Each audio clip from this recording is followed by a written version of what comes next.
বৃদ্ধ তারা না যাদের বয়স হয়েছে, বৃদ্ধ তারা যারা এখনও নিজেদের জাগৃতি করতে পারেননি। হ্যাঁ, আপনাদেরকেই বলছি, এখনও আপনারা নিজেদের চেতনা শক্তির জাগৃতি করতে পারেননি।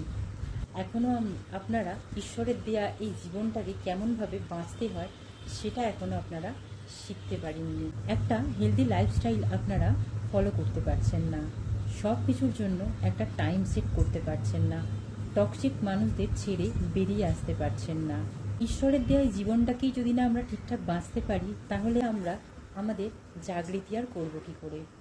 সেই 10টা-11টা পর্যন্ত ঘুম। সবার আগে টক্সিক মানুষগুলোকে আপনাদের ত্যাগ করতে হবে।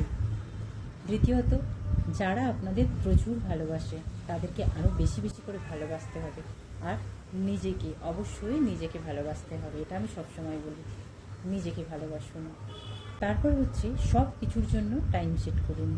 ভোর 5টার মধ্যে ঘুম থেকে উঠুন, মেডিটেশন অবশ্যই করুন, তারপরে স্নান, পুজো পাঠ, এইসবের সব কিছুর একটা টাইম রাখুন। পুজো পাঠ অবশ্যই সকালবেলাই করে নেবেন, এটা সব থেকে ভালো।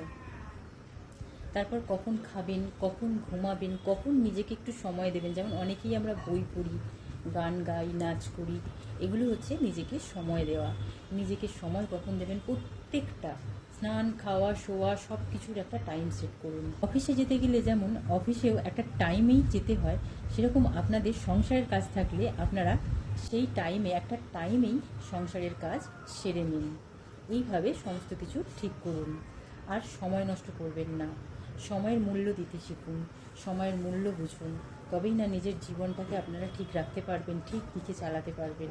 ঈশ্বরের পথে নিয়ে চলুন নিজেকে, আধ্যাত্মিক হন। এই যে সময় আমরা ঘুমিয়ে নষ্ট করে দিচ্ছি না, এই সময়গুলো আর কখনোই ফিরে আসবে না। কারণ এগুলো আমার সাথে হয়েছিল, আসলেই ওটা আমার এনার্জি ছিল না, আমাকে এইভাবে শুয়ে রাখা হয়েছিল। এই জেনারেশনটা এইভাবেই চলছে, তাই এখনও আমরা নিজেদের জাগৃতি করতে পারছি না, শুয়ে শুয়েই কাটিয়ে দিচ্ছি। আপনারা যেটা করবেন জানবেন, আপনাদের চারিপাশের মানুষগুলো সেটাই করবে। তাই আজ থেকেই নিজেকে বদলাতে শুরু করুন, নিজেকে পাল্টান, সময়ের দাম দিন। কারণ সময় কিন্তু বারবার ফিরে আসবে না। জ্ঞান কুড়িয়ে নিতে শিখুন। যেমন আমি আপনাদের কিছু কথা বলছি, এরকমভাবে জ্ঞান কুড়িয়ে নিন। জ্ঞান কুড়িয়ে নিতে হয়, আর এটা আপনাদের সেই ভালোবাসার মানুষগুলোকেও শেখাতে হয়। আপনারাও শেখান, আমার মতো করে শেখান। ভালো থাকুন, সকলকে ভালো রাখুন। আপনাদের ভালো থাকার জন্যেই আমার এই ভিডিওগুলো।